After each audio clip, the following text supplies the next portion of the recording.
Thank you for joining us today. I'm just going to make sure nobody is lost on Facebook because that happens from time to time. It is World Dercum's Disease Awareness Day. We're going to have Kim join us here in a little bit after I do my initial ramble. And I want to give you some facts. Kim will get into her personal story here in a little bit. And this is our second monthly Dercum's Diaries session. We will be doing one as well next month, timed out a little better. We wanted to do one today because it is Dercum's Day, but we are going to be getting into some self-care tools. We are going to be talking about what's working for you, some suggestions we have, because there is never one path to success with any of these conditions.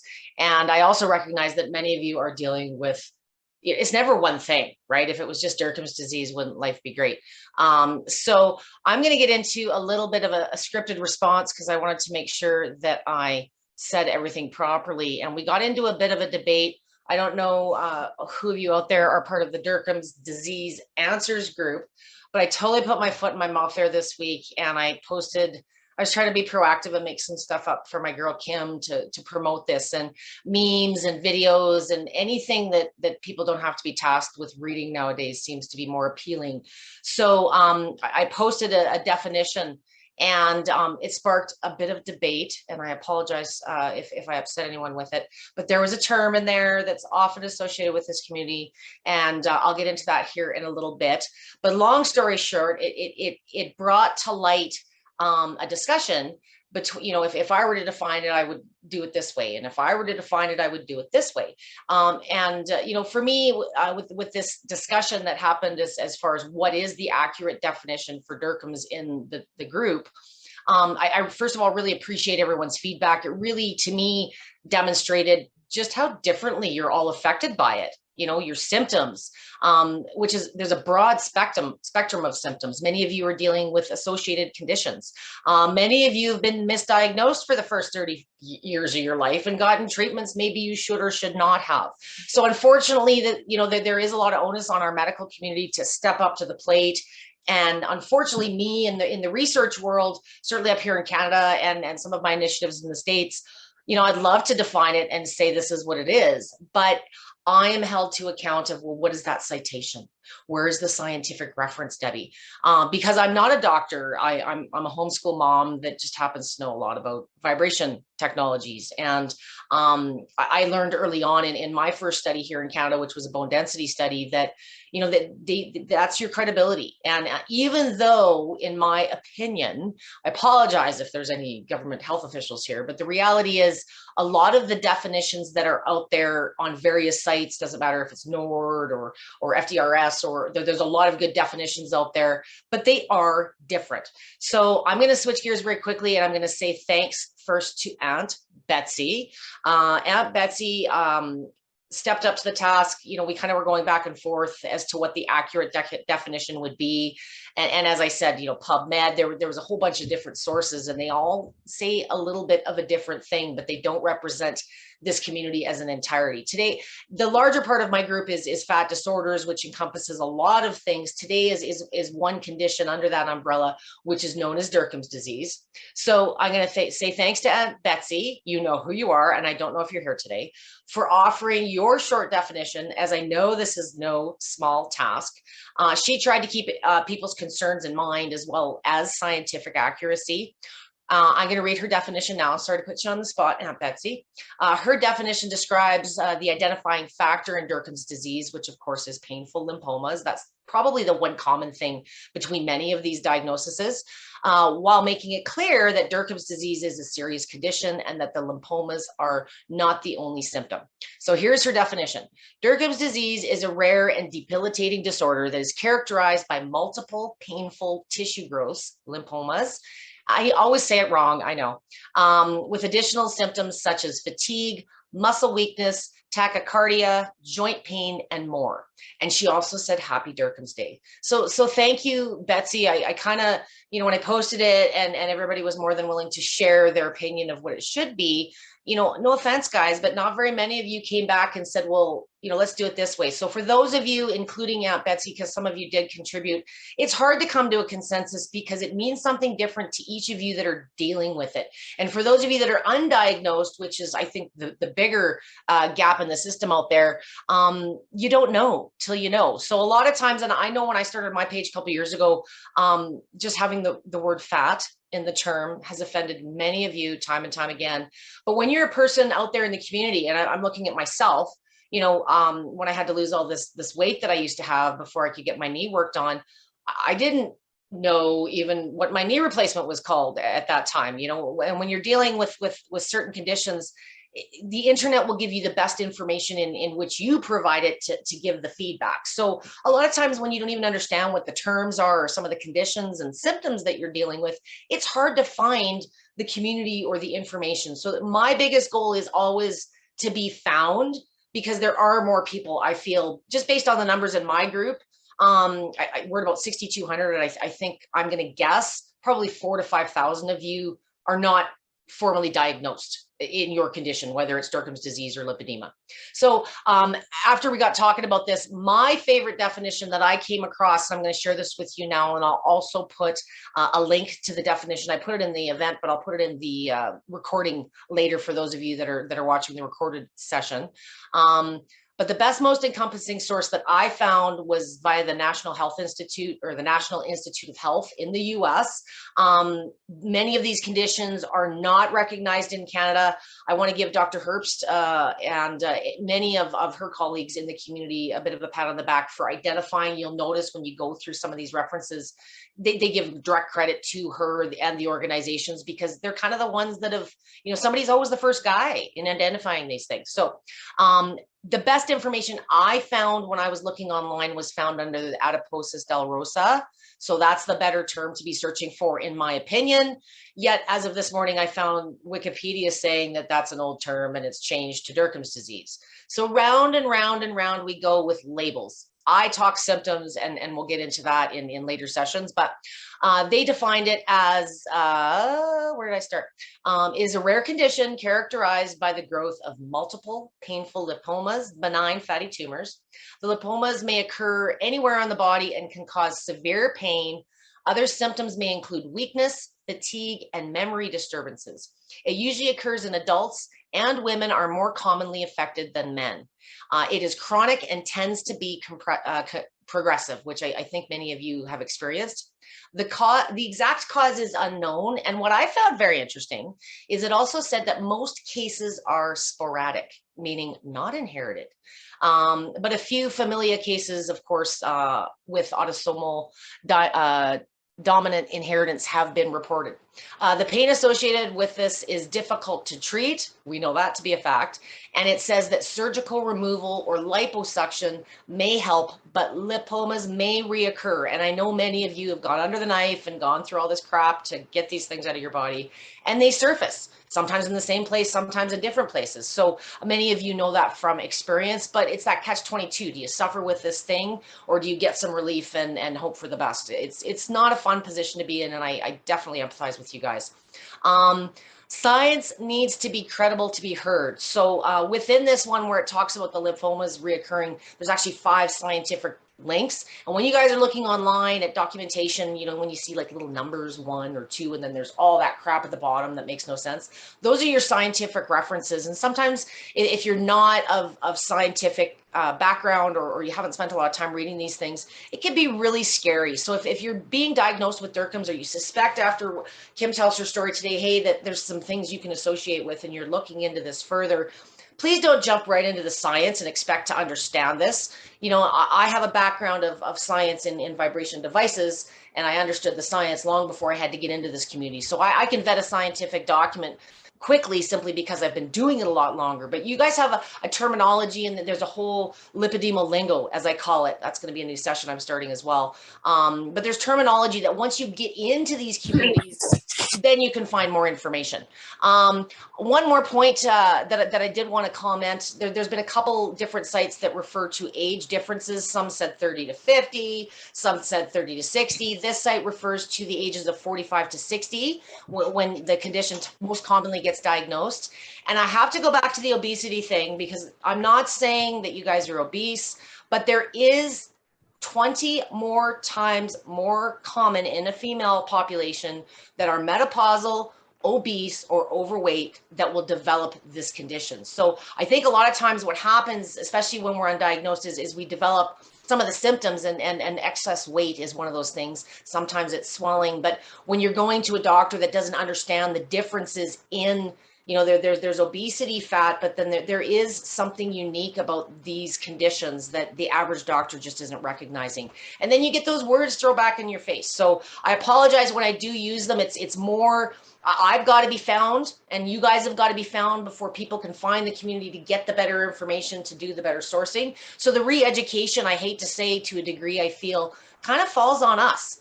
So instead of, let's have a consensus on what science says. I challenge you guys. You're all so different, and as are your symptoms and the severity. You almost need your own definition for each. But, part of these memes and some of these reasons I'm doing these sessions is to give you a piece to advocate for yourselves. I'm the Energizer Bunny. I don't have the good days and the bad days like you guys do, but I do have a platform with a lot of followers, and I'm here to share it for you. So you'll see some more initiatives. Today is going to be Kim talking about her story. And I hope to see not only some self-care sessions down the road, but I would like to invite some of you that have, gotten to that diagnosis and are having some success with your symptoms, to reach out to Kim. We are going to be looking for more guinea pigs to do videos with us. So I understand that we don't want to be called obese. And really, that's kind of where I'm coming in to help you guys. Being overweight, for those of you that are looking for those types of terms, like I say, that's the best way to find me. But I know weight can be lost with these conditions. I see it every day. I know that the scientific literature really doesn't say that, and it's really demotivating. You finally get this diagnosis, and then, oh, well, you can't really lose weight with lipedema or Dercums. Really? I see the opposite every day. But I'm going to be completely honest. Starving yourself isn't the solution. That's bad. This whole calorie thing that we noose ourselves with, it just drives me crazy. But a consistent approach to a balance of the vittles, because I hate all the other words, and of course the vibe is key. So when you move, lymph moves. Let's start moving and feeling better. That's where I shine. That's where I nag you. That's what this group is for. And for those of you using vibration machines, we're going to get into some specifics. But I'd like to switch gears. I told Miss Kim I'd rabble for about 12 minutes. And here it has been 14. I'm going to turn this over to Miss Wilson, and what she's going to do. Many of you know her. Kim has her own little group, Dercum's disease and other fat disorders in Canada. I'm also in Canada, but the vast majority of you that I support are in the States. And I think for a couple of reasons. More of you are there, like population-wise, obviously the States is bigger, but that's really where the key research, the key people, the foundations that are trying to put this on the map reside.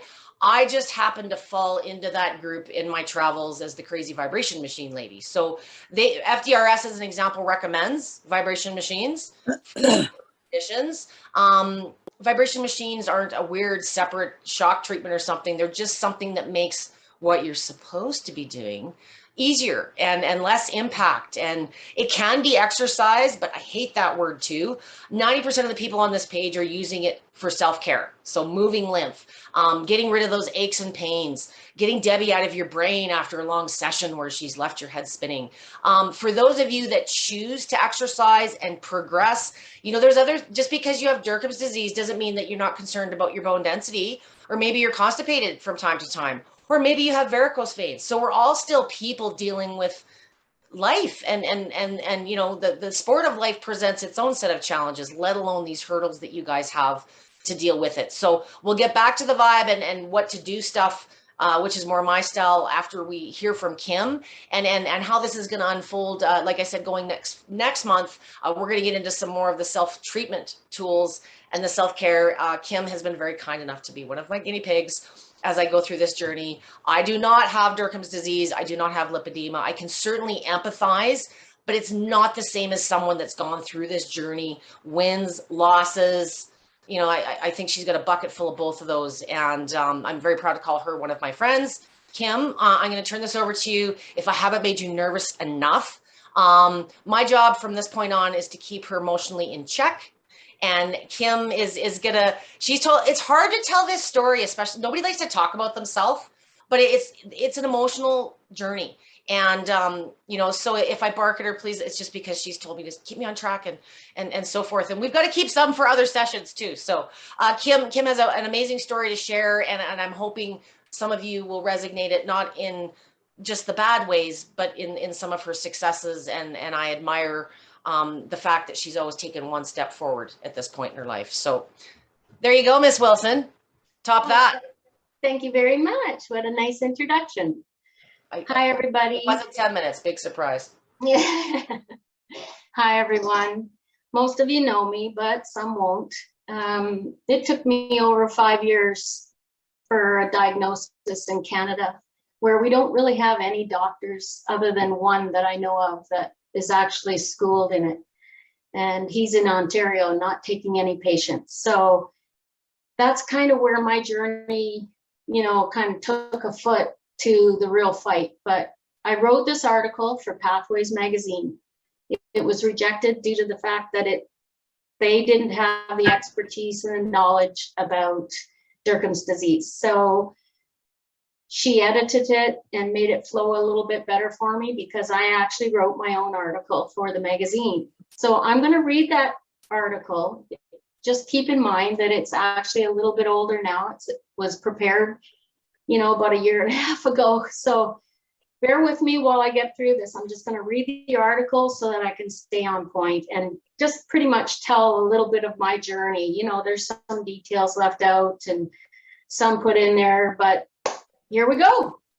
Okay, I titled it, I Just Want to Be the Patient, Not the Doctor, by Kim Wilson. Dercum's disease is a rare disorder that causes painful growth of fatty tissue called lipomas. It is also referred to as adiposis dolorosa. The disorder usually affects the torso, upper arms, or upper legs. Most doctors around the world, including Canada especially, haven't heard of it. Consequently, they might misdiagnose, laugh at you, shrug their shoulders, and dismiss your agony. Trust me, I know the perils because I suffer from this very painful disease. Just like others suffering from Dercum's, I had to become my own expert doctor and detective, and it sure wasn't easy. Knowledgeable doctors describe it as a loose connective tissue disease with lymphatic components. I usually say I grow fatty lipomas that press on nerves, causing debilitating pain.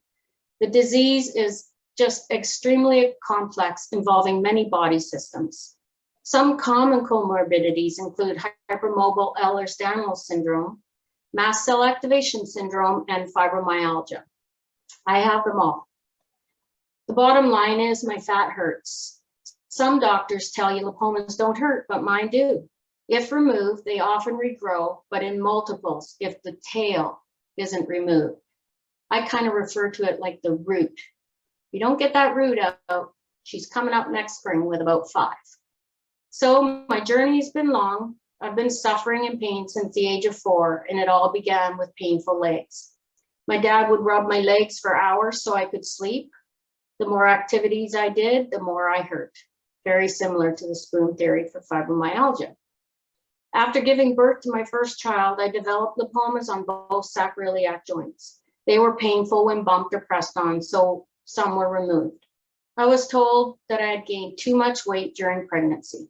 As a layperson, I just accepted that, along with my subsequent fibromyalgia diagnosis. I somehow managed to work full-time while in constant pain until I fell on the ice in January 2012, injuring my right SI joint. My health took a downward spiral, changing my life forever. Eventually, after a year of hobbling around, I was unable to work. My horrendous 5-year battle for a diagnosis began. I saw more doctors, had more tests than you can imagine, and waited extraordinary lengths of time to see specialists. I was most affected by the way most medical professionals, and especially my insurance company, treated me. In my opinion, it was nothing short of mental and physical abuse. And that's just my opinion of how I felt. Now, all that did was increase my stress and anxiety. It usually ended up in dismissal, being ostracized as fat, lazy, crazy, or menopausal, and inferring it was just chronic pain from my fibromyalgia and obesity. For example, I went to see about a pain in my shoulder and was told, well, if I didn't exercise for a whole year, my arm be falling off too, swinging his arm like an elephant. This just sent me out the door crying without any help. Finally, I saw another specialist, and unable to move my arm at all by this time, he ordered an x-ray, finding a calcium deposit so large that it needed a surgical intervention. Sadly, another month wait created such unbearable pain, I was close to committing suicide. I contacted the only doctor in Canada treating Dercums, but he was no longer taking patients, so I was referred to a local specialist. Still, after 2 years not willing to diagnose me, I strongly suggested I consult a world-renowned fat disorders expert, Dr. Karen Louise Hertz, and at the time she was in Arizona. The application to get costs related to this visit reimbursed was initially denied by my medical authority in British Columbia, so we appealed it, and we did win. With only one consult fee reimbursable on my return and not the travel-related expenses, it was still a huge financial burden. Meeting with Dr. Hertz in January 2018 felt like I'd won the lottery. Dr. Hertz thought my lipomas might be coming from my vascular port wine birthmark on my arm with so many lipomas growing under it versus my other arm. This new possible diagnosis, Klippel-Trenaunay syndrome, KTS, needed to be ruled out as it can be associated with life-threatening complications and sudden death. Upon my return to Canada with a 9-page report in hand confirming my diagnosis, I saw my specialist. It was clear I needed a new doctor and started calling around. Weeks later, I received a call from BC Children's Hospital saying their team would see me. I literally cried when I was told that my appointment was in just a month. I was thoroughly impressed with how they listened, treating me with the utmost respect. Collectively, they ruled out the KTS, and then one surgeon offered to take me on, describing his plan, with hopes of multiple surgeries to improve my quality of life. September 2020, my painful apron was finally removed. Next, they will remove 3 segments of my tailbone broken in childhood and 2 problematic lipomas from the bottom of my foot and my left hip bone. Liposuction is considered a cosmetic procedure in Canada and therefore not covered by our provincial health plans. So my only option as a person on disability is excision, leaving me more and more like a lady Frankenstein. My friend with lipedema has now set a precedent in BC by winning her appeal after many years of fighting for care. She's already completed 2 fully funded liposuction surgeries to maintain her mobility. In no way was it ever cosmetic. Having struggled with obesity since puberty, I understand now why I always failed. In Dercum's or in any fat disorder, our diseased fat might need to be cut out or sucked out with liposuction and cannot be lost only through diet and exercise. Yes, our obesity can be reduced, and I chose a science-based ketogenic lifestyle called BioDiet by Canadian authors David G. Harper and Dale Drury. It literally changed my life. I've now lost 40 pounds, reduced my waist by 6.5 inches, and maintained all of this for over a year now. Actually, it's about well over a year and a half now. I'm off all my hypertension medications long ago. My inflammation markers are low. My triglycerides are low.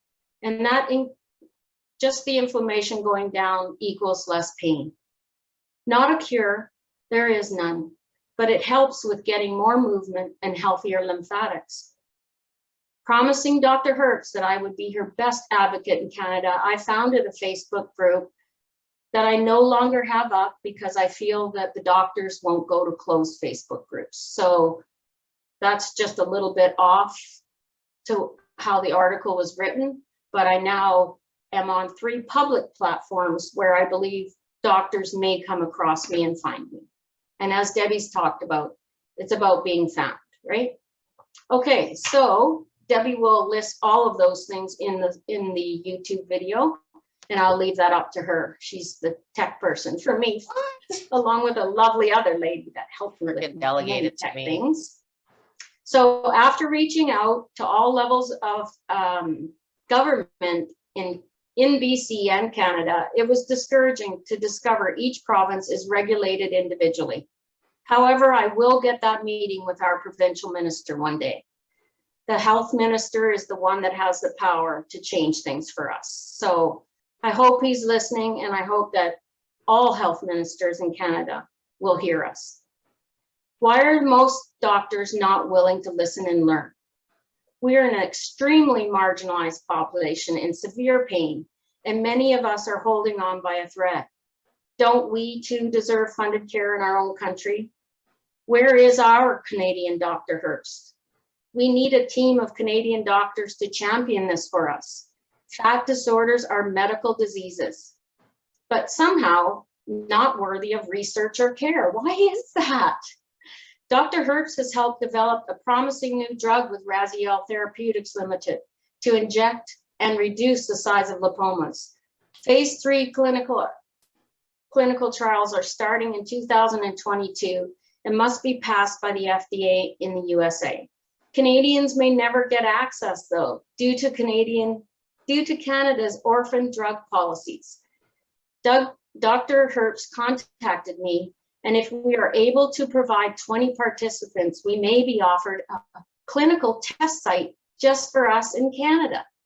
We already have 28 participants interested, so I'm keeping my fingers crossed that Dr. Hertz will be able to do that for us. I'm currently waiting for a call back. I am just so exhausted though, being the only doctor in the room, when I just want to be the patient. In the meantime, I'm living my best life possible. I'm learning to find my joy. I will keep telling my story, and hopefully others with Dercum's disease and lipedema will be brave enough to tell theirs too. Now, I live in Campbell River, and although I'm permanently disabled, I enjoy many hobbies and distraction therapies to manage my pain. We'll get into some of that stuff later down the road in some more Dercum's Diaries, but I just think that there's a way through every single day. I had to find it. I know it's dark. I know it's hard, but sooner or later, we all have to find our way through until there's more research and help for us, especially in Canada. So thanks for listening, everybody. I'm going to bring Debbie back in, and I think we're going to have a little bit of questions and answering session. So thanks for being patient. I get a little anxious and have anxiety, so we all know what that's like. So thanks for listening. Okay. You go shake your feet while I take over and let you catch your breath. So I don't cry anymore. Maybe it's because I've heard so many of these stories that I've become a little bit bulletproof, but I feel like having a salad or something, doesn't she just motivate you? So thank you for that. And, so Kim, Debbie, where do the Vibe machines come in? A lot of what you guys are dealing with in Canada as far as legislation and, I can't tell you how many times I've been kicked in the ass and laughed at by insurance companies because, oh, you sell one of those big vibrators? Ha, ha, ha. So they think I'm just as much of a joke. So we're perfect for each other.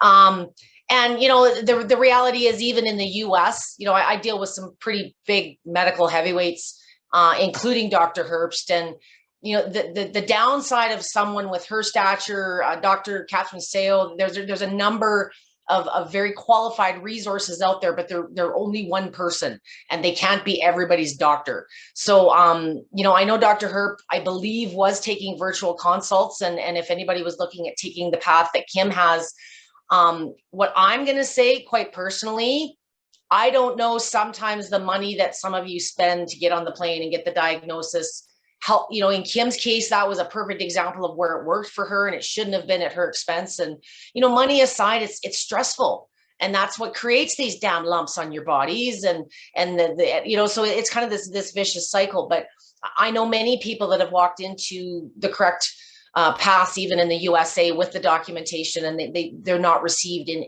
any different way. And I wanted, before we get to questions, I do want to add to one point. You know, I have a private Facebook group. I have too many private Facebook groups. But the point about the doctors is, you know, similar. You know, when you do find someone, you know, you see it in these groups all the time where so-and-so diagnosed me in Michigan or wherever, and 450,000 people jump on and say, what's their name and phone number? And sometimes when we do have a good physician, you know, they're already at capacity. It's just like trying to find a regular doctor. Forget someone that specializes in Dercum's disease. So it's frustrating because, you know, if you could just get your 5 minutes in front of that person, you probably have a path, but many of you don't have a year or two to wait, you know, and maybe when the time comes, it's a bad week and you can't get on a plane. So we can't leave this up to the doctors. I don't know how else to say this, and I'm sorry if I'm offending any of you, because I have many doctors, surgeons, and so forth in my group. And I think they just sometimes follow to say what's coming out of my mouth next. But the reality is I'm not waiting. You know, I've been in vibration machines for 15 years. I did one study 11 years ago. Let's get on with it. So many of you need relief now. And that's why we're going to get into some of the care stuff. And we've done a bit on this page, but you know, there's many things that I do in my wheelhouse that aren't studied and aren't researched. And Kim isn't the only example. You know, tolerance is one thing that this community holds more than any of the other groups that I work with. You guys live with this pain. It's like a relationship. It's like a bad boyfriend that's always with you.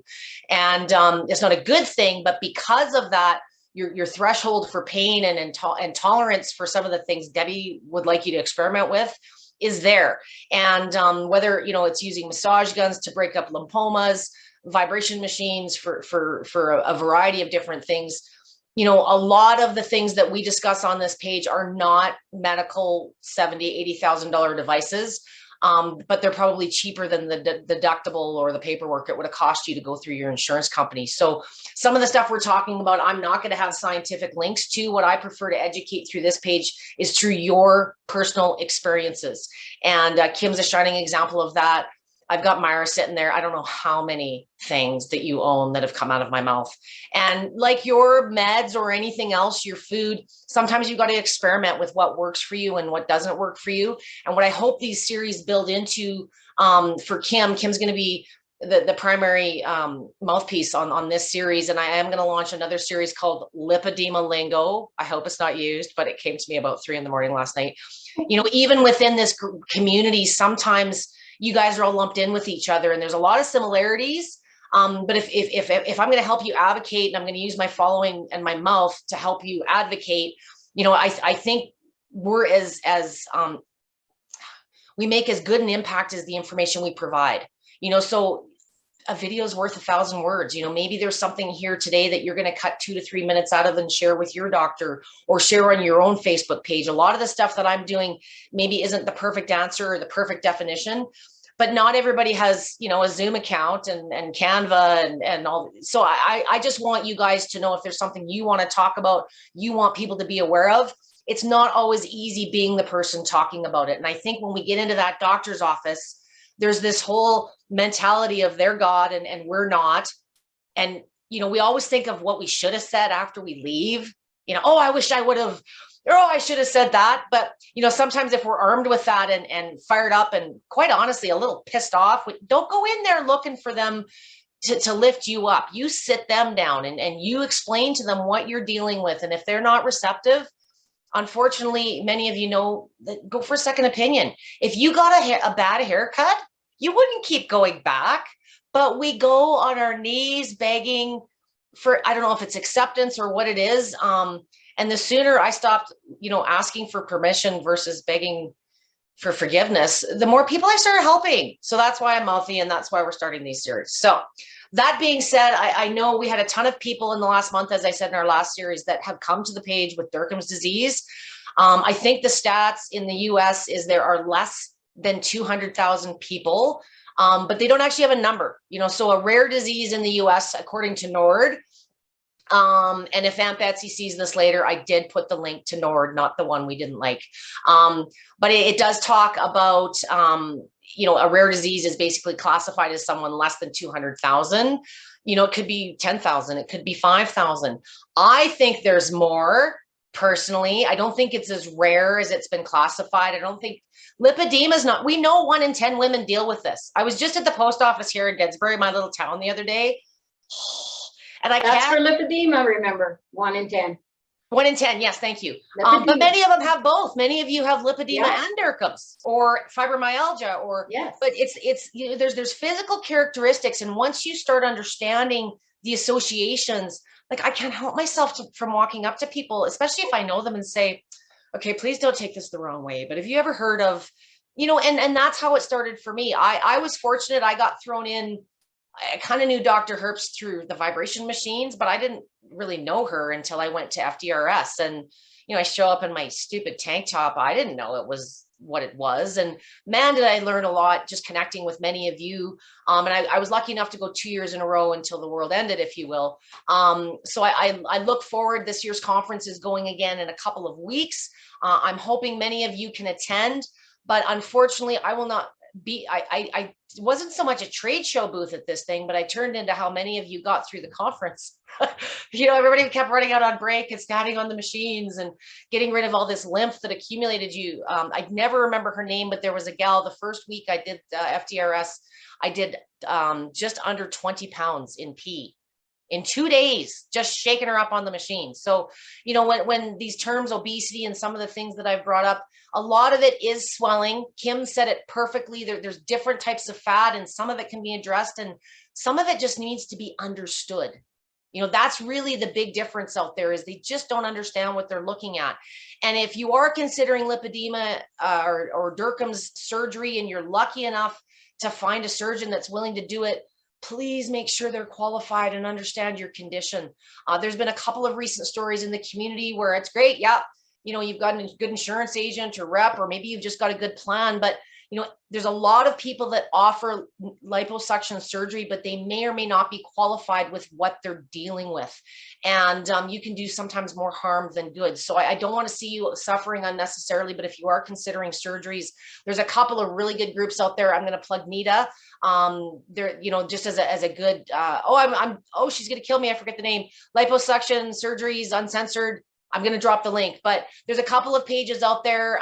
She's kind of my go-to as far as where I refer people. I don't claim to be the expert in everything, but if there's something specific, once you've kind of decided what you're going to do, there's some really good communities out there that are supporting each other. And, if you're not a part of a Facebook group or Instagram now, just be with your people. It's your tribe. You may not solve all the world's problems at the end of the day, but there's nothing more validating and uplifting than being surrounded by people that actually relate to what you're dealing with.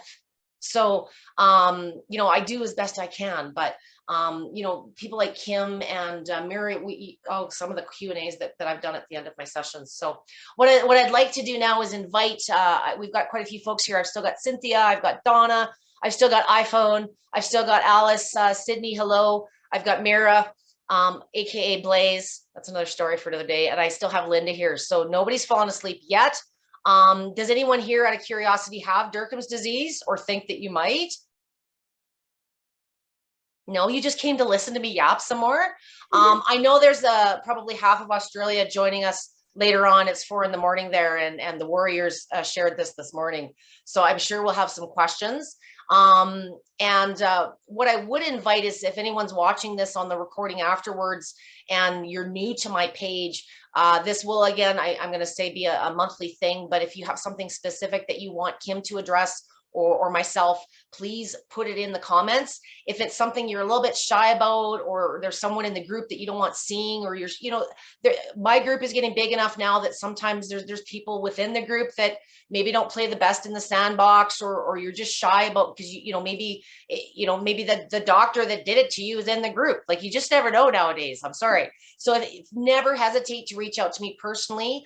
I am not there as a free, unlimited training resource. That's what the page is for. for. That's what the videos are for. I do offer one-on-ones. I got to plug me. So if you are looking for a little bit of a one-on-one, you're in a post-surgery situation, you're looking, maybe you're a doctor and you want to know how to use this properly. Just as a hint, if you're recommending it, you should know how to use it. That's what my page is for. So if you're a doctor recommending plates, refer them to my page and I will help. Most of the people in my group are not looking to buy. They're looking how to use it and not hurt themselves. And many of you have turned that situation around if you've had a bad experience. The other thing I will say, of course, it's Dercum's Disease Awareness Day. I ask that you share this video within your networks after we get it out. Kim and I are going to blast it within our peeps, but I've got a couple of other little cheesy art pieces. And, sometimes, when you're trying to advocate or just share within your own social media, you've got friends and family that I know are part of the solution for many of you, but some of them, they're part of the problem too. And sometimes it's hard when it's just coming from you. I in my cerebral palsy group, a lot of times these kids on my video calls, they're doing their best moves for me, and mom and dad and the therapist get frustrated because, well, they wouldn't do it for me. Sometimes it's different coming from somebody else's mom is what it's like, maybe if they're hearing crazy Debbie talk about it or Kim share her story, they'll realize you're not so crazy after all. And some of the references that we share, part of advocacy doesn't mean you got to be on a video like me and out there talking it, but there's information that we share to help empower you, to help share the right thing, because we know it gets emotional. I know you start talking about yourself or a bad experience, and it's hard to get through it sometimes. Kim's told her story 400 times, and I think that's the first time she hasn't cried. You should read it all the time. You should read it all the time. Just see me yesterday practicing. Yeah, looking in the mirror, and so sometimes, we think advocacy is this big task and we're completely alone. And, sometimes we argue about the best approach and the best way, but as long as we're talking about it and we're sharing information, we're advocating. Nobody has to be that. I have put my foot in my mouth so many times. It's okay to admit you're wrong, or you learned something that you didn't know yesterday. Just like your conditions that change from day to day, so does information. And unfortunately, in my personal opinion, research in North America checked out in about 1984 or 1985. It's just, there's a lot of research, but a lot of it is very pharmaceutical based. And, many of you, in my opinion, if you need help educating yourself with some of the basics, the vittles, I'm going to say the vittles and the vibe. I hate the other words, but a lot of it can't, maybe it's a food sensitivity. Maybe you're allergic to something. And, just because you were allergic to something as a child doesn't mean that your sensitivities don't change. And sometimes something as stupid as an essential oil that you've been putting into your diffuser for the last 2 years might be something that triggers you. So always share and be aware and know that this is just one of those things that changes. And so your game plan is going to have to as well. Hello, Cynthia. I would like to know what techniques or supplements or anything we can do to help with this sluggish, hang on, how do I get into the bigger rest of it? With sluggish lymph. Kim, do you have any suggestions on supplements? I know there was a schedule posted. So, I'm gonna have to look back. Somebody posted Dr. Hertz's recommended list of supplements in the group yesterday. Kim, do you have any suggestions as far as supplements? Well, when it comes to supplements, there's so many that can benefit, and whether you need them all or not. See, I'm on a ketogenic diet, so I supplement my salts per se, magnesium, sodium, potassium. I take an electrolyte drink for that, but like certain things you have to make sure you maintain when you're on that diet. But like there's like quercetin being recommended. There's just so many, and I would never want to say what to take, because I think that you need to get in touch with a doctor always. Your makeup and your compositions and your issues will be so totally different than mine. We all have basic needs of like what vitamins and things, but Dr. Hertz, she gave me some frankincense she was recommending. I think in my report, I haven't gone back to the report in many, many years, but they're very individual for your individual needs. Now, there's one thing that I use. We have a very bad symptom that we deal with called flushing versus flashing, not menopausal flashing. I've had hormone testing and I'm past menopause, way past. I'm a pre-pubertal. So I'm like a 10-year-old again. But I have this very serious flushing issue with my Dercum's disease.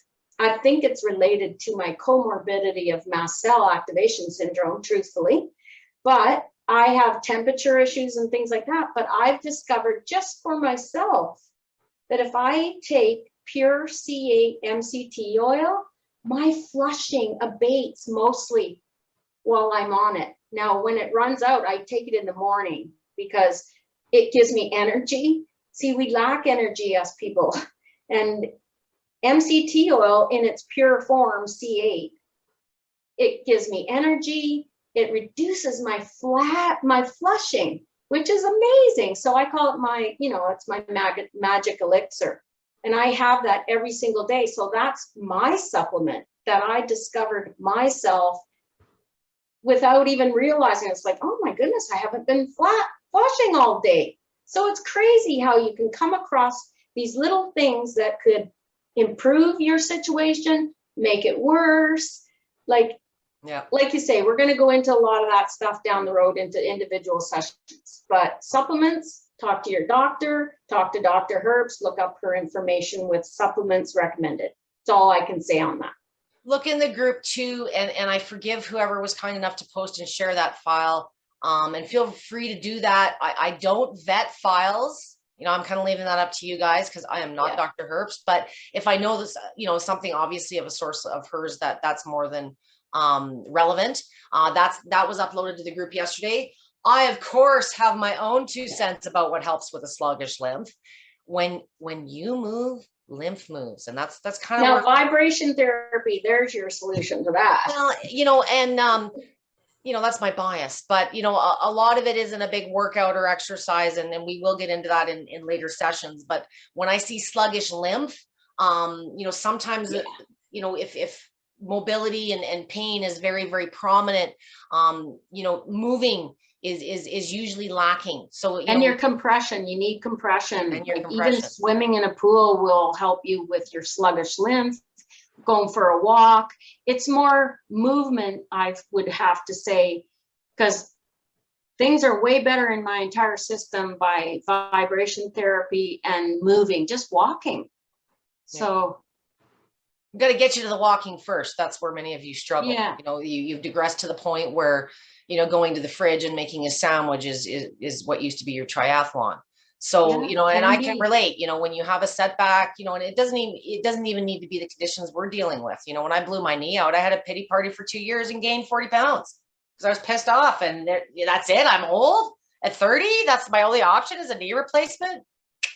Anyways, still can't go into a few hospitals in Calgary without getting evicted, but, perhaps it's movement. And I guess, if you are struggling, Cynthia, with, I think I know you from the other group. Yeah. More than a supplement, I would have to say movement. If you do find the supplement and get things moving, you still kind of need the movement. What I don't want is you finding something that supplementary is good, but you still got to flush it. You still got to get it out at some point, or you're going to, you don't want to contribute to the problem by, it's like water pills. A lot of people take water pills and you know what, that's not appropriate today because that'll be another 4-hour conversation in itself. But if you're kind of experimenting with what works for you, there's going to be some options Kim's going to post today. Check out that link, and I would recommend supplement specific. Check out the lipedema and food sensitivities, Cheryl Kelly and Angelique's page. And essential oils, I have to give Linda Ann Kahn in San Diego a plug. She'll be speaking at FDRS this year, but nobody knows essential oils and these conditions. Like, I'm not going to, I think she has Dercum's herself. Does she not, Linda? Maybe no. Linda's got lipedema. She's got lipedema, yeah, but treats many that, there's probably nobody other than Karen that's been in this community as long as far as that but she runs some workshops and I will drop her page as well. But Linda Ann Kahn, many of you know, she was one of the names along with Dr. Herbst and many others that put the standard of care in place for lipedema in the US a couple of years ago now. Okay, well, we've got a few more folks here. Chelsea has joined us. I have Alice. Anybody have questions about Dercum's disease for today?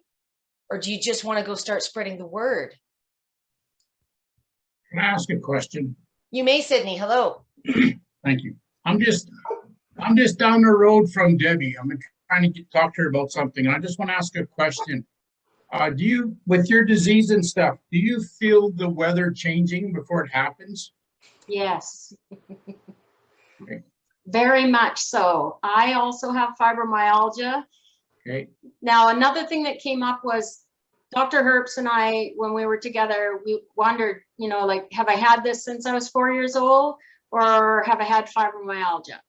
We couldn't really come to a conclusion. So I have both diagnoses, but I can feel a weather change coming. And when it's changing or about to change is actually the worst pain for me. And then if something, no matter what kind of weather it is, if it stays the same for long enough, it's okay. But while it's changing, before it's changing, and after it shifts and goes on to something else, those in-between times are the worst for me. Okay. Yeah, I understand that, 'cause I have the same problem too. So Winter is absolute hell for me. And when spring comes out, it's almost like we blossom, like like these flowers that come out every year. I start to feel better. I want to move more. I have more tolerance and I have less pain. So I feel what you're feeling. Yes. Thanks. You're welcome. I see Brian just made an appearance, so I'm sure he'd like to say hello. Hi, Brian. Hi, Brian. Welcome back. Well, that's awesome, Brian. We just got to the point to see if anybody has any questions here. I'll give you an opportunity. You missed all my ramblings. Good for you, man. Unmute yourself if you've got time to say hello. Okay, that does help, don't it? It does. It does. Technology is Hello. great when it works. Hello, everybody. How are you doing today? We're Yeah? good. We're good. I just wanted to reach out to you guys and just I just got home from work, so sorry it wasn't sooner, but I know this is something that's hard for all of us. I put a post up today about this conference coming up, and I put a lot of real words out there in truth. I'm a raw, real honest person, and I just don't understand how hundreds of years that they knew about these diseases and so many of them, but the help that we have is barely minimum, and from one of the things I read in here is that knife surgery doesn't take them away, they come back. Liposuction takes them away, but they come back. Pain management can become addictive, and you need a new medication, and the chemicals in your body are not good. Are they causing these things to get worse? Just some opinions of mine, my thoughts and matters of thinking outside the box. Sometimes we get caught up in their world that we don't think about things from our world as the patient. And they don't look at things from our eyes and our heart and our pain as a patient. And I said some things in there that might have made some people that were doing the conference mad. But honestly, how come there's a cure for certain things, but there's hundreds of years no cures for our diseases, for cancer, for Alzheimer's? Why has medical marijuana been held back for how many years till now? And why have mushrooms been held back? I have an idea. Maybe it has something to do with profitability. Thank you. Look at my comment. I said, you know why? Because we would shut down big pharma, insurance companies, pharmacies, doctors, the government. We wouldn't need behind-the-counter medications that are full of chemicals that destroy our bodies over time. We would need supplements out in the front that are organic or that are real and that are natural supplements that help heal us. Just like marijuana and mushrooms are now legal in Michigan as of last year. They voted them legal. Not all about the tripping mushrooms, microdosing. Yeah. There's different times. There's a turkey tail, I think it's called, out there that works, supposedly helps tumors. I could tell everybody if something interesting, if you have Netflix, go watch a movie, shut off the blinds, darken the room, and watch the movie Fantastic Fungi. It tells you all about mushrooms, and it's not just about the tripping psychedelic. It is amazing, and you guys will see a whole new world. There's things out there that can help us. I really believe that.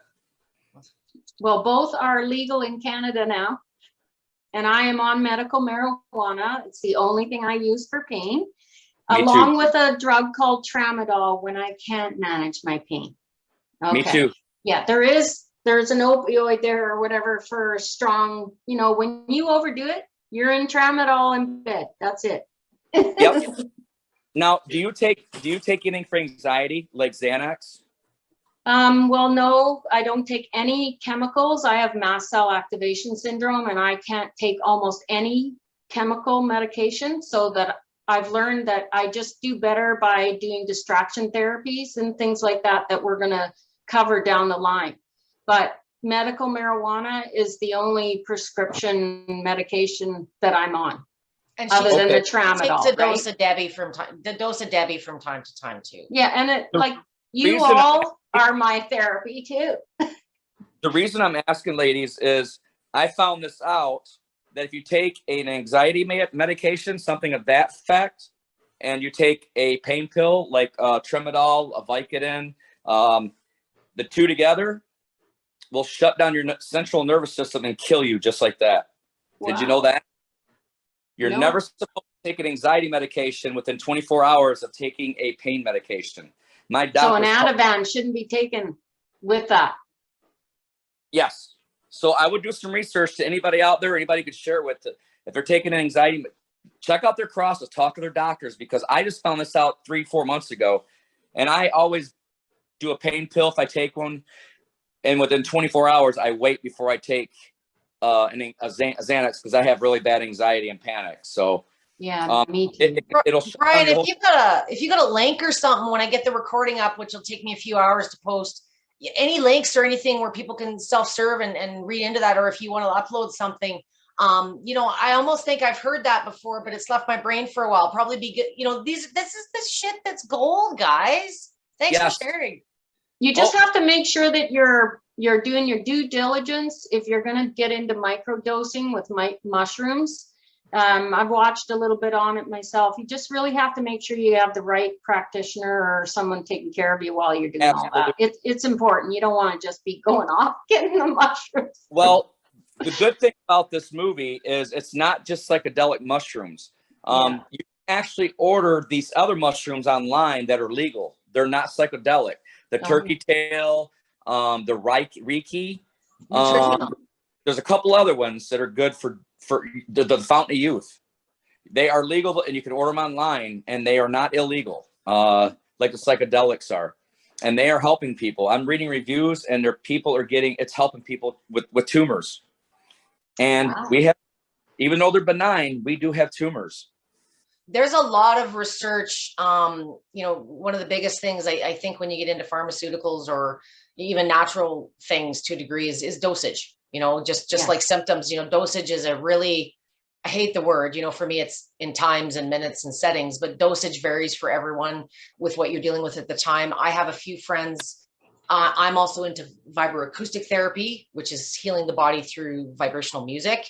And there's this whole community that does microdosing with that. And, to Kim's point with, whether it's medicinal mushrooms, whether it's medicinal anything, there is dosage to consider. And there, even though it might be a natural product, there are interactions sometimes between those. So all the more reasons, don't be, there's no such thing as a quick fix to anything. And you just want to make sure that anything you are taking, especially if you're not aware of sensitivities you may have, how those things are commingling together. So I actually want to talk about a little bit of the sensitivities, even with medical marijuana. I'm a little bit different than the norm. Again, I have like a lot of neuropathy type pain that I get. And of course that's nerve pain, right? But much of the people take CBD oil and things like that for medical marijuana, but I do not. I get help from high THC. I take very high THC. Yeah. And it's bizarre, but it does different things for me. When I use my medical marijuana, I use it for pain. It helps give me energy, but I also use it in a different manner at nighttime. I have a puff. And when I take my medical marijuana, I take 3 puffs from a PAX vape. It's a dry barrel vape, so I'm not taking in any, vaping any juice or garbage like that. I can't do chemicals, so I stay away from them completely. But at night, how I use it is I get ready for bed and I take my 3 puffs and I have to go straight to bed, because if I stay up past like 10 minutes even, I got to wait another 3 hours to go to bed and try it all over again. And, you know, I take melatonin at night. That is one supplement or whatever. I take that to help me because I'm not allowed to have sleep, a sleep medication because I have mild apnea. So, like, as I said, do your due diligence. Please be careful with anything you're taking. Pass it by your doctor, even if it's a thing off the counter. You never know what's going to conflict with your very complex systems, because we are not the same as normal people. Everybody's body is different, and you're right, Kim. Like this right by Vibe, it is 100%. It's an oil tincture, 3,000 milligrams. By Vibe, it's CBD. I take 3/4 of a drop of this, and it helps my stomach and these tumors to stay down, and the pain don't help. But you got, like you said, depending on everybody's body, what else they're taking, how your body reacts, CBD can also be dangerous for some people. It gives me anxiety, actually, like a different strain of marijuana too, right? Like I do indicas or indica dominant because sativas give me anxiety. Yes, and so does hybrid because they have that in it. Indica is the best for me as indica, and I'm with you on that.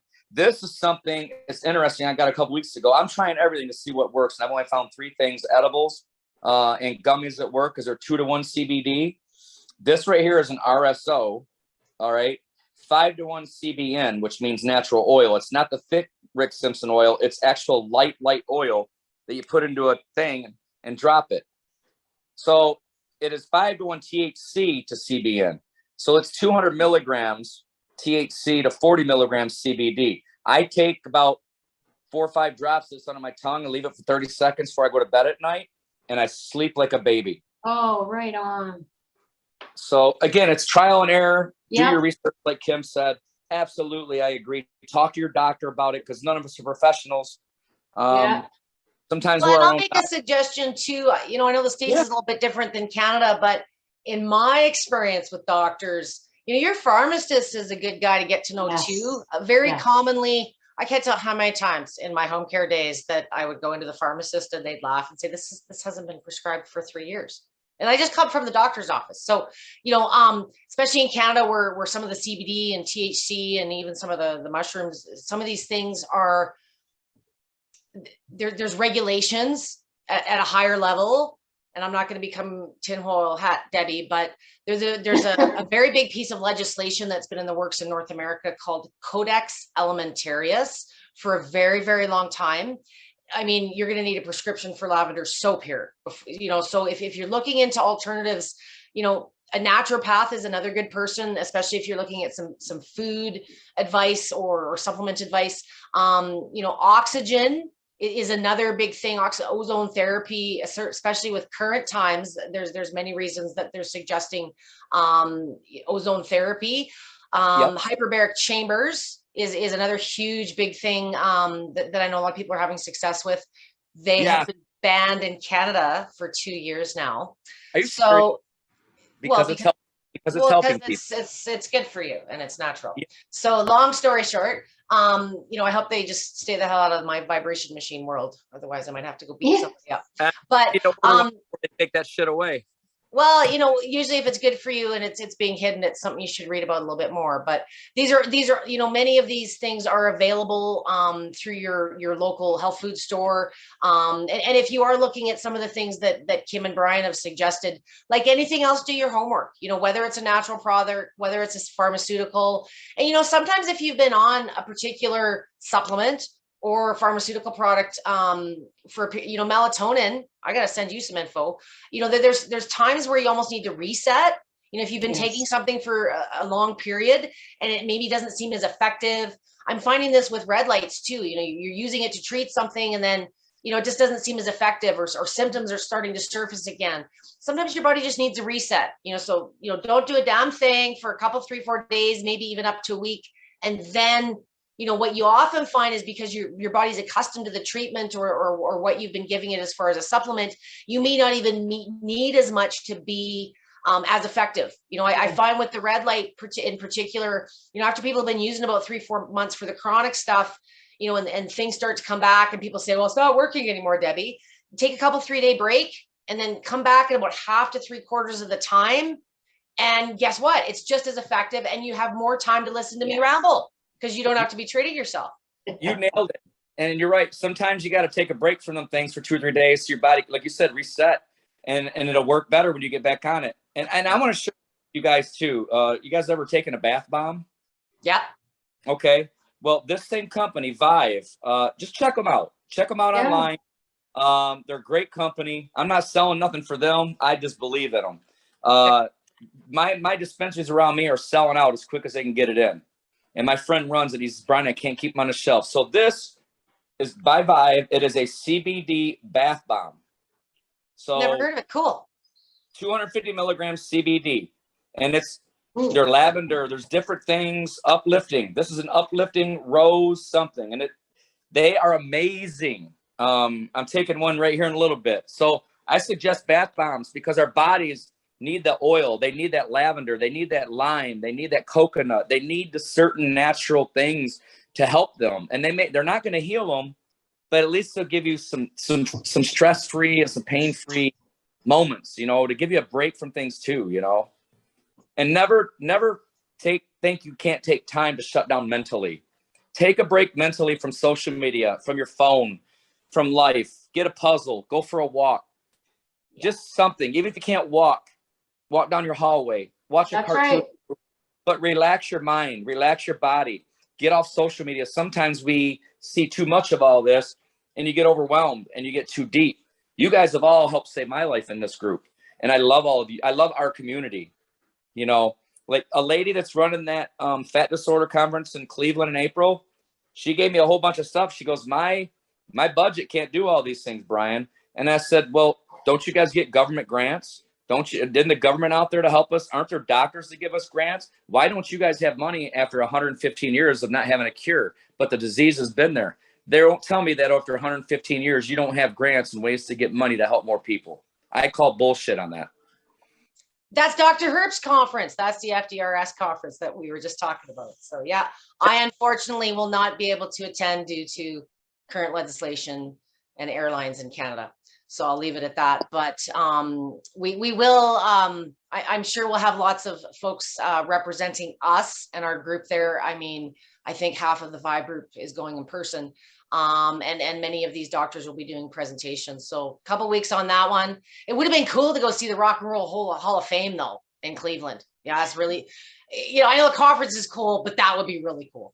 So I rode my motorcycle to it, but I didn't get to go to it because they were closed. But I'm with you. I want to go there. But I'm not going to spend $800 to go there and tell me that I got to go have nice surgery or go to Beverly Hills and have liposuction or get pain management.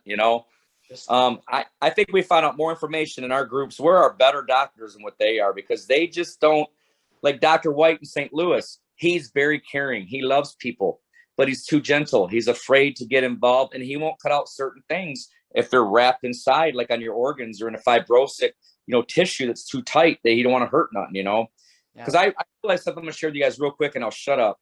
3 years ago, I had a colonoscopy done. They found polyps, non-cancerous. I didn't know nothing about it, know what they were. And then they did an endoscopy 2 years ago. Same thing. They found I got GERD, I have an enlarged, or I have a inflamed esophagus that the medication don't help. It gives me bad side effects. And we're finding tumors growing up inside of that now. And so to me, those polyps they found in my colon and in my esophagus, those polyps were exactly what's all in my body, these lipomas. Every time they go inside of our body and agitate anything around the fibrosic, the muscle, the tissue, the nerve, and the bone, or any of these lipomas, tumors, lipodemas, whatever they are we have, I think that those things really do cause them to spread and agitate them and makes them grow more. Stress is another big one. Yeah, stress is huge. I actually got away from a situation. I moved over to the island, Vancouver Island, and now I live in harmony and peace. So yeah, stress made a huge difference in my health. It does. Difference. My life has been a real mess. And Yeah. the love of my life came into my life 10 weeks ago, and my life has been happier than it has been in my whole life. Nice. Congrats. And if I could just, God is healing me, but all I need is to get physically better, because mentally, emotionally, spiritually, we're going to church. We got God in our life, and we got each other, and we are strong together. She's the perfect woman for me, and I feel I'm the perfect man for her. We're the best team we could ever have asked for in our life, and I'm happy with that. Now I just want to get healthy, because now I can do things, and now my body's immobilized, my memory's immobilized. So I just want to help, and I want to help each other. I want to help others, and you guys help me. So thank you. Right on. Brian, you're gonna make me cry, and I didn't cry through Kim's whole thing. Damn it! Every time I talk to you, I'm gonna make you cry. So I got to stop calling you. Okay, it'll be a challenge. No, you know what? That's I'm glad that I'm picking on Brian for a bit, because Dercum's is one of those. Sometimes the page becomes very estrogen based, for lack of a better term, because there's so many of you that are women. But sometimes we get conscious about our little pictures and showing things off, and I think society in general caters to the woman, our broken heart, our lack of wardrobe, and when I used to work in the bank, I always used to think it must suck being a guy. Like, you just change ties every day. That's it. That's the only. I could wear a skirt, I could wear a dress, I could wear heels. I even pushed it with flip flops and sparkly tights sometimes. But society. And this whole cosmetic thing, I think, is tied in there somehow. It's viewed as a beauty treatment, not a medical necessity. And in any magazine you open, outer beauty is always first on the list, it seems, to a degree. So yeah. I see all of your beauty inside and out. And I think one of the cool things about these virtual times that we've been pushed into, maybe with some reluctance more than others, because I'm not super technical, but this is our way of getting together. And especially with these rare conditions where we can't go have a coffee because there's less than 200,000 people in the States that have this. We'll prove that wrong otherwise. But that there is a sense of lift, and there is a sharing of energy. And if I can do anything for each of you, it's to take my energy, my Energizer Bunny superpowers, and just help you with this advocacy piece. So if there's anything personally that you guys ever, in the form of a meme or a little video, I've helped Kim with a couple of things. Also, I'm not a super wealthy woman, but I do have skills. So I'm happy to support, however you choose to advocate yourself. And if you just want to use some of our things, like I said, today's Dercum's Disease Awareness Day. I've had a number of posts. I shared some stuff on my personal page locally, and I've had a number of people that are like, well, what is that? What are you talking about now? I only have about 1 or 2 people locally in my personal group, because I got too involved in health in the hospital and politics here. So they just think I'm the big vibrator lady, right? So I appreciate you guys spending time with me, and I'm as knowledgeable as what I learned from you guys. And Brian, you missed it when Kim said it earlier on. You guys you deserve to be patient. It sucks being the doctor all the time, but don't ever doubt what you know. Don't let anyone take that. And I if I'm picking on my doctors today, I'm sorry. Speak up. Join the party. But yes. I know many of you are at your wits' end over the last couple of years, and it's hard to stay current. It really, really is when you're 12, 14 hours a day, working staff shortages or whatever it is that you're dealing. They're mentally drained too, and sometimes I think what's overwhelming for them is it's just too much to learn. It is. Because it's that one the one link that I'll post here later today. I mean, I think it's the best one I've seen, Kim, but it's got like a list this long of other, and symptoms. This is why I always, the label that they've put on your head is just a label. It's the symptoms that we've got to focus on, because again, yes. there's too much misdiagnosis out there. And I've seen too many people, I don't know if you've read into a study ever, but there's this placebo side of scientific study where, you think you're taking a pill, but you're not, or you think, the power of the mind in every big story that I always have to share in my 15 years, the power of the mind has been the biggest driving force now. But I want you guys all to know it's okay to be down. It's okay to have a pity party. It's okay to be pissed off. you know, there's such a thing called righteous anger. It's okay to not be okay. It's okay to not Yes. be okay. And, you know, it's Yes. okay not to be okay with the people in your doctor's office, your family. And like Brian said, you know, sometimes it's turning off your phone or turning off your computer, and just finding the distractions that help you. You need to give your body time and your mind to recover, you know, and those Yes. things, you know, I always talk about exercise when you're building muscles or bones, you know, during the day. When that actually takes place is when you're asleep and your body's at rest, is when that work takes place. That's when the So healing goes. just like with you mentally, you know, if you're not getting good sleep, that's, you know, something that you should probably look at first and foremost. But sometimes the reason you're not getting sleep is because you think that you have to have this all figured out and you Yeah. have to have it all together every day, and you just don't. Let me be that person and let me fake it all day long, and just come have a pity party with us once in a while. Okay? If you're not right in your mind, you're not right in your body. If you're not right in your body, you're not right in your mind. Yeah. Because when you're hurting in your body and you can't figure it out, mentally, it's going to get to you, and emotionally. And if you're struggling with something up here mentally, it's going to cause stress physically in your body. So they work hand in hand. You're straight up about that, girl. You're damn right. Yeah. And everybody's shaking. You guys all know this. This isn't news to you. But again, you know, you go through that doctor door and, you know, the confidence goes somewhere. So just keep that, you know, every time you have to have that difficult appointment, or, you know, be prepared for the worst. Yeah. You know, I think sometimes we go in thinking this is going to be, I'm going to win This the is lottery. it. This is it. Yeah. Go in expecting you know, I'd rather, you know, overachieve or whatever that's, but, you know, go in with low expectations so that, you know, sometimes don't committing so much emotion to it, you know, recognizing that you're the one with the power. But it's, you know, instead of wasting your time in there for an hour and a half trying to convince them, use that power that, you know, you can tell within the first 15, 20 seconds if you're going to be heard. And if not, turn around and save your paper and your ink and take them to the next guy. Yes. Yeah, I agree. I've been to 11 specialists, and I will not stop going until I find somebody that knows. You know, I haven't been to an endocrinologist yet, but that's my next step here, is to go see one of them. I've heard that some people have luck with them too. You never know. I just can't find a doctor that can find these. I think I told you guys, did I tell you that I had 2 ultrasounds done about a month ago? Mm-hmm. The same day, 2 different techs. They had the wands all over all of them, and they felt them. They're like, Brian, your body's covered in them. But not one showed up in my test and it came back negative. Both of them. You know, the same thing happened to me early on. I had a CT scan. I had ultrasounds. Like, my ultrasound came back as saying no masses. So in actuality, my psychiatrist is the one who stood up for me in the first place. And she says, okay, what's going on there? I can see them. I can feel them. They're there. Where are they on the test? And Right. The thing is they do not report lipomas because they are benign, fatty tumors, and they don't care about them, and they're taught not to report them. So that's why you have to talk to all the technicians. You have to preempt everything and have that conversation while you're in the room.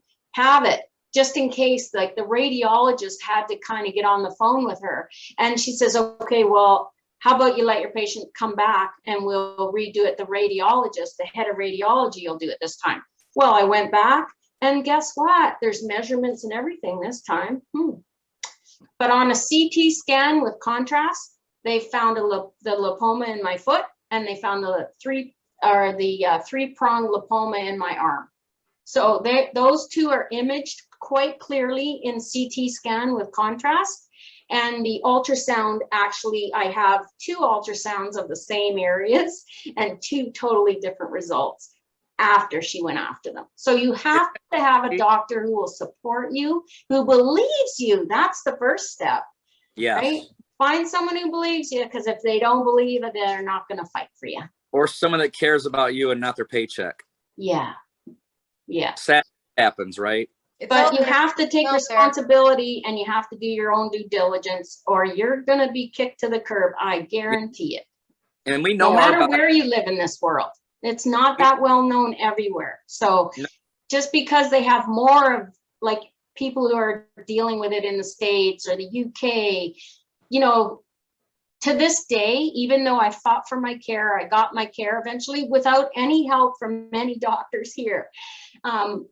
eventually I got some care, but honestly, there's no one's going to get up and fight for you. That's the problem. You got to fight, fight, fight. That's all I can do is just beg you to just get in there and learn and fight. Thank you, Kim. All right. Anybody else have a song and dance that they want to share? Oh, I wanted to show you the book, Bio Diet. Please. This is the book, Look for the Egg. But they allow you to go on their website, biodiet.org, and you can read the first chapter for free. This is what changed my life. Whatever goes on the end of your fork matters. I don't care what anybody says. And this is the oil that changed my flushing issues. It's from Intentionally Bare, and it is amazing stuff. So as I said again, do your due diligence, check it out for yourself, talk to your doctor. Would you put that in the comments, please, Kim, when you get a Sure. chance? Yeah. Thank you. We'll load But up. I'll wrap Yep. this up and say that there will be a recording. It takes me a couple hours to get it processed. And then because that's the permanent thing, and Kim will get that up on her YouTube channel as well. So the Dercum's Diaries, even though they're taking place in my page, it's just because I have the Zoom account and I do everything on a budget. So if any of you want to do a Zoom call, that's what I'm here for. So we'll get that up on YouTube. I'll have this up on my main page. If there's anyone outside the group that you want to share with, that's become a bit of an issue because there's people I won't let in the group because they have no business being here. But maybe there's someone you want to share it with, or maybe it's someone I've kicked out of the group. No, I don't do that too often. It's going to be on my YouTube channel, so we'll it give can you be places shared by outside anyone. Yeah, so there's other means that you can share this information, especially when we get into some of the treatments. And it sounds like we already need to do one on supplements and suggestions and that too. So, but if that is all, I'm going to thank those of you that listened to me today. It again is Dercum's Disease Awareness. Spread the word. We're going to be doing something similar with lipedema starting next month. And I can't thank you guys enough for sharing your experiences and just coming to absorb, you know, from those that have been through this journey or are on it as we speak, because I don't think you don't get off the roller coaster, but you might change what the ride looks like. So, and what I do when I get these Zoom calls at the end, like all the comments, if I've missed anything, because I tend to talk when I don't know what to say anymore, I'll address those as well at the end. So if you happen to drop something and I didn't answer it, I'll get to those once I get the recording uploaded. And thanks. I have to be LifePro chick here. I'm doing Suns Out, Buns Out at 4:30 on LifePro's page. So I'll get in my phone booth and change. But if any of you are looking for some lower body vibe stuff, I will be doing that today. And next month, we'll pick a day. I think the time was good. Huh? You said 4:30 today? 4:30 my time. So it's like 6:30 Eastern. I'm Eastern. Okay. Yeah, 6:30 Eastern. So today we're looking the 4th. We'll probably do another session like first, second week in May. And we're going to get into some care treatment. It'll probably be a little bit longer, probably a couple hours. We're going to go through some of the stuff Kim is using now, but I want to break it down. Like with any treatment, I don't recommend doing 20 things at once. Start one thing, give it a bit of time. Then if something goes wrong, Debbie knows how to fix it. And if something goes right, then we do more of it. But if you're doing a whole bunch of things at once, it's hard to extract and backtrack. So we're going to go over them, kind of how she started, how she progressed. The diet being the foundation of where a lot of this started. And like I always say, if you can start moving and feeling better, the rest of this crazy stuff I talk about becomes a little bit more possible. So thank you very much, guys, for joining me today. Thank you, Debbie, for doing this for Dercum's Disease Awareness Day, April 4th. Yeah. And thank you, everybody, for being here. It meant a lot. I did put a post up on Amos by Hope about Awareness Day, and I put a nice post up about it too. So you guys want that. Hey, it's about awareness. It's our disease. And again, remember, you guys, we're all in this together. You matter. Don't give up. You are enough and you are worthy. Don't give up. We got this. We do. Thank you all. Thank you again. Find your joy, everybody. Yep. Have a good Monday. It is just bye, Monday. Everyone. Take care, guys. Don't work too hard. And thanks again for joining us today. Thank you so much, Kim. Thank you. See you guys. Thank you.